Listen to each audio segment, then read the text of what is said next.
Good morning, students. As you know, we have already covered our lessons twice. So from now onwards, we shall be practicing some question. I will be doing some question on board, and I shall be giving you some homework. So what you have to do, you have to observe the things that are being recorded or observe the problems that are there, and you have to complete the homework that were given to you and send those photos back to me, so that I could know that who have done well or who could not score or who is lacking where, so that I can know that. And on next video I shall be clarifying all those things which you have made wrong, and then I shall be giving some other question and you shall be doing some other question, right? The question is there in the board that if a train A traveled 120 km in 3 hours and train B traveled a distance of 180 km in 4 hours, which of the train will be traveling faster? So which train traveled faster? So if it is asking which train traveled faster, it is just asking whose speed is more. So what we have to do, we have to calculate the speed, and to calculate the speed the formula is distance by time. So here in both the cases distance is given, distance time is given for train A and distance and time is given for train B. Now let us see speed of train A. So speed of train A will be distance covered by train A by time taken by it. The distance is 120 km, it covers in 3 hours. So speed will be 120 by 3, which will be equal to 40 km per hour. Similarly, we can also find the speed of train B. See, speed of train B will be distance covered by train B, that is 180 km in time 4 hours. So speed will be 180 by 4, which is equal to 45 km per hour. So comparing the 40 km per hour and 45 km per hour, it is clear that 45 is greater. Or you can say that speed of train B will be faster than speed of train A. Now in the second question, it is given that a car travels 80 km at a uniform speed of 40 km per hour, and the next 30 km is covered by a speed of 15 km per hour. And it is asked to find out what will be the average speed. And we know that formula for average speed is equal to total distance covered by total time taken. Right? Formula for average speed will be total distance covered by total time taken. Here total distance is already given to us, which is first it covers 80 km, then the car covers 30 km. If I go on drawing the diagram, let's say this is our straight road and here it is 80 km and the car starts traveling here. The car will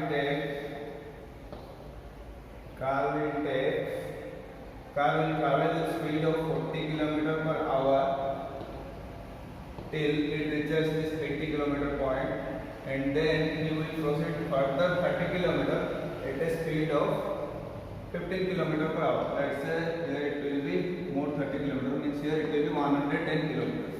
So this will be 30 km and the car is now traveling at 15 km per hour. Right. So here the distance, total distance is given to us. First 80 km, then 30 km. So total distance will be 80 plus 30, 110. Right. So now we know total distance. Now we have to find total time, because we wish to find average speed. Means we can get average speed if we know the total distance and total time. Total distance is already given. Now let us see what will be the total time. So time taken by the car to travel first 80 km will be, and we know formula for time will be distance by speed. So time taken for the car for first 80 km will be 80, which is distance, and 40, which is speed. Distance by speed. So 80 by 40 it will be 2 hours. The car will take 2 hours to travel from this point to this point. And then for next 30 km, the car will travel at 15 km per hour. So the time taken by traveling from this point to this point will be this total distance by speed. So it will be 30 by 15, it will also be 12 km. So total time will be, the car will take 2 hours to cover this distance and 2 more hours to cover this distance. So total time will be 2 plus 2, 4. Right. Now we already know the total distance, which is 110 km, and total time, which is 4 km. as we want to find average speed, we have to divide the total distance, which is 110 km, by the total time, which is 4 km. And whatever we will be getting, that will be the average speed, or you can say this kilometer per hour. Now let us discuss how to convert something which is given in kilometer per hour to meter per second. Means you may get question ki if it will ask you to convert a speed which is given in kilometer per hour to meter per second. So in this case, what we shall do? And you must be knowing that 1 kilometer is equal to 1000 meter and 1 hour is equal to 3600 second or 60 into 60 second. Right. So these are the things that we will be needing to convert this into meter per second. We know 54 kilometer is there. It will be equal to 54 into 1000 meter, and 1 hour is there. It will be equal to 60 into 60 second. Right. So now what we have to do? We have to divide the 54,000 by this. So we will get 54 into 1000 by 36 into 100. Now what we have to do? We have to only simplify it.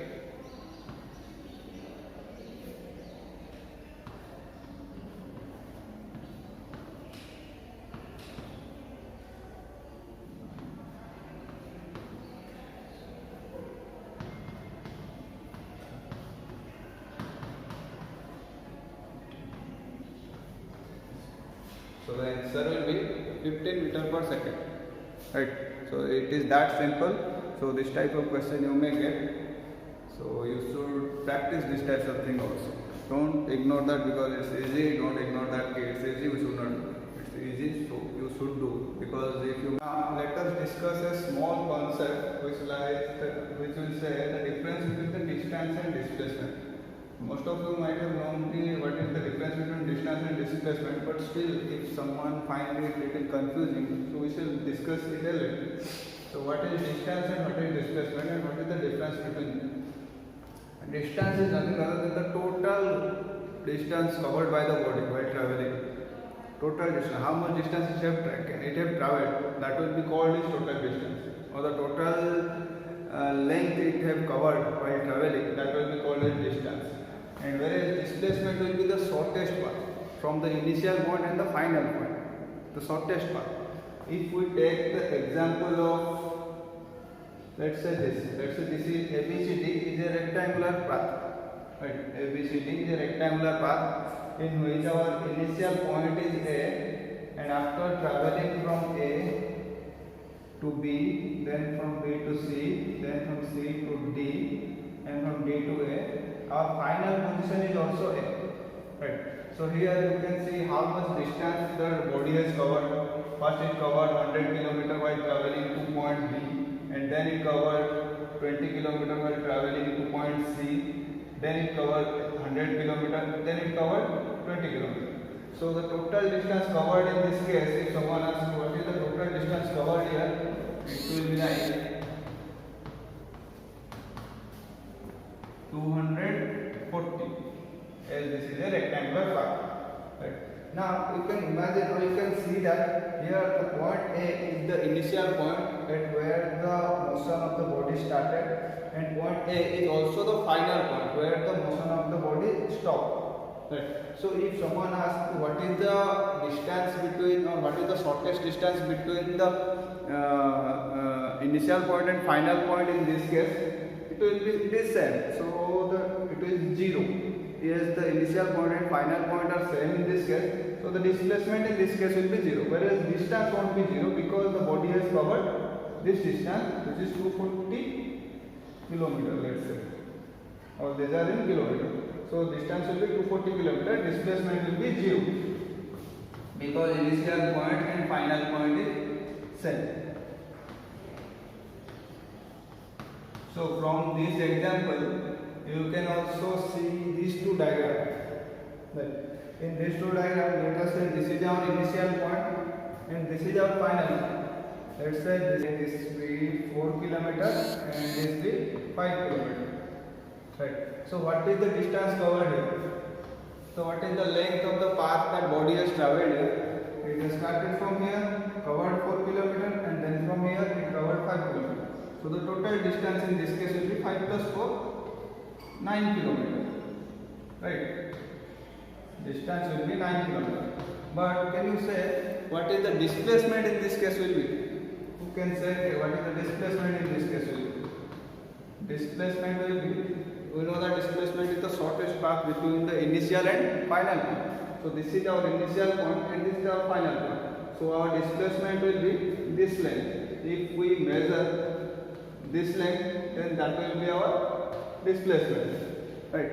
And as you can see, it is a right angle triangle now. We can use Pythagoras theorem to calculate. Right. So it will be something 5 square plus 4 square root 25 plus 16 root, it will be 41, root of 41. Right.